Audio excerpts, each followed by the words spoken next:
네, 2021년 우리가 살고 있는 서울에서는 어떤 것들이 달라질지도 궁금하시죠? 네, 정부의 각 주요 부처들도 행정의 여러 변화를 예고했는데요. 서울시도 시민들 생활과 관련된 주요 내용들이 있겠죠? 네, 그렇습니다. 서울 시민 생활과 관련된 주요 내용들 김진중 기자와 함께 살펴봅니다. 네, 김 기자. 올해 이제 서울에 많은 이변이 있을 겁니다만 앞서 저희가 종합 정리한 대로 박원순 시장의 이제 유고에 따른 이제 그 재보궐선거 이 부분에 대해서 일단 먼저 정리를 좀 해보죠. 말씀하신 대로 올해 4월 7일에 보궐선거가 치러집니다. 네. 올해 서울 시민이 겪게 될 가장 큰 변화가 아닐까 예상이 되는데요. 보궐선거로 서울시장직에 당선되는 새 시장은 고 박원순 시장의 잔여 임기인 1년 2개월만을 채우고 물러나게 됩니다. 새 시장의 임기는 보궐선거 당선 시점인 4월 8일부터 2022년 6월 30일까지인데요.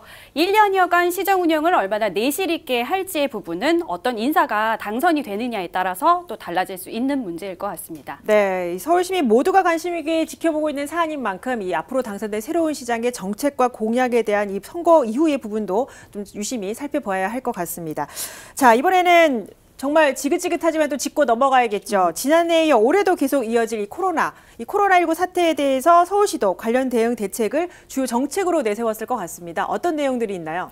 코로나가 올해에도 또 장기화될 것으로 보이면서 좀 걱정이 되는 부분인데요. 네. 의료 서비스 분야와 문화, 교육 분야에 있어서의 변화 또한 예상이 되고 있습니다. 먼저 부족한 의료 병상 확보를 위해서 동북권에 응급의료센터가 신축이 됩니다. 서울의료원의 지상 5층 규모, 59개 병상이 들어서는 규모로 지어지는데요. 시기는 하반기 준공, 새해 말쯤에 개관이 될 것으로 보입니다.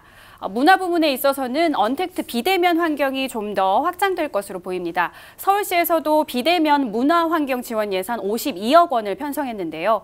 서울시립미술관과 박물관 등에서는 비대면 교육, 온라인 전시 프로그램이 늘어날 것으로 예상이 됩니다. 또 동대문 디자인 프라자 내에는 비대면 화상회의 전용 스튜디오를 구축을 해서 2월부터 상시 운영에 들어갑니다. 시민 누구나 이용이 가능한데요.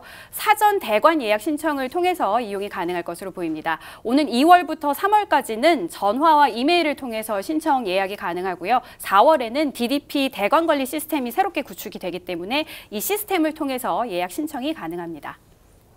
네, 교육 부분도 한번 살펴보죠. 아무래도 새 학기가 시작이 되면 교복 그리고 교재비 구입이 좀 부담이 되는 내용인데요. 올해부터는 이런 부분이 지원이 이뤄진다고요? 네, 올해부터 서울의 중고등학교 신입생들에게 입학 준비금이 지급이 되는데요.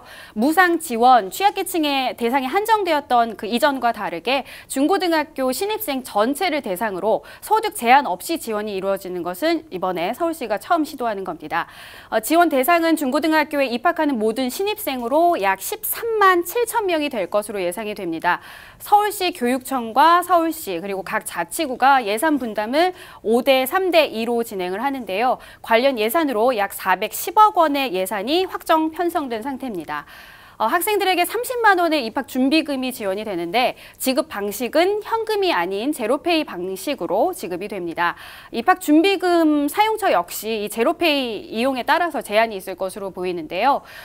교복과 체육복 등의 의복, 그리고 학습 도서, 태블릿 PC와 같은 스마트 기기 구입이 가능할 것으로 보입니다.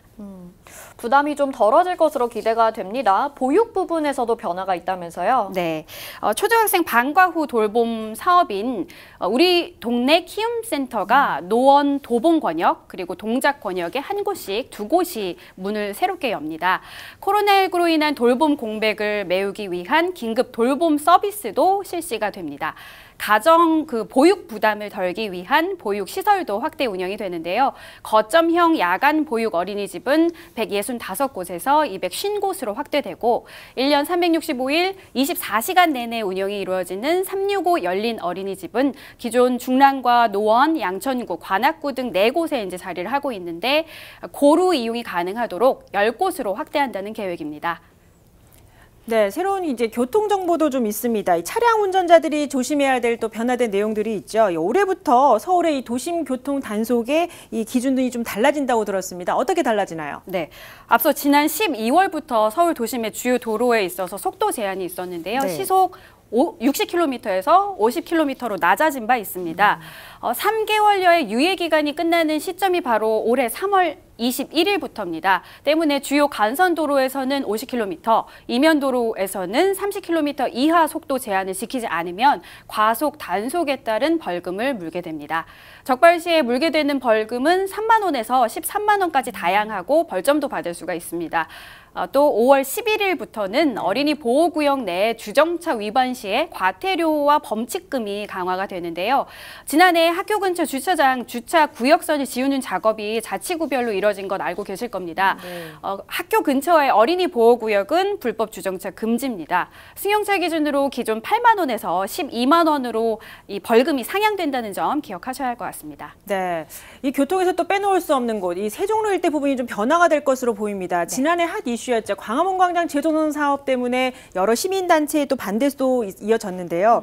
올해엔 어느 정도 공사가 마무리되고 이제 시민들에게 좀 이용할 수 있다고 들었습니다. 일정이 어떻게 됩니까? 지난해 11월부터 공사가 시작이 되었는데요. 광화문 광장 재조성에 따른 변화는 이제 시민들이 올해 초와 하반기에 체감할 수 있을 것으로 보입니다. 일단 올 2월에는 주한 미국대사관 앞에 동측도로가 왕복 7차로, 9차로까지 확장이 됩니다. 이 공사를 마치고 개통이 이루어질 것으로 보이고요. 4월에는 서울역에서부터 광화문까지 약 2km에 달하는 세종대로가 보행자 중심의 사람 숲길로 조성이 됩니다. 광화문 광장은 세종문화회관 서측도로와 합쳐져서 공원화가 진행이 되는데요. 오는 10월쯤에 시민들이 휴식 공간으로 이용 가능할 것으로 보입니다. 전체 약 800억 원의 공사비가 이 사업에 투입이 되는데 광화문 재조성 사업이 2023년 문화재 복원 정비 사업까지 완료되는 것으로 이제 계획이 잡혀 있습니다.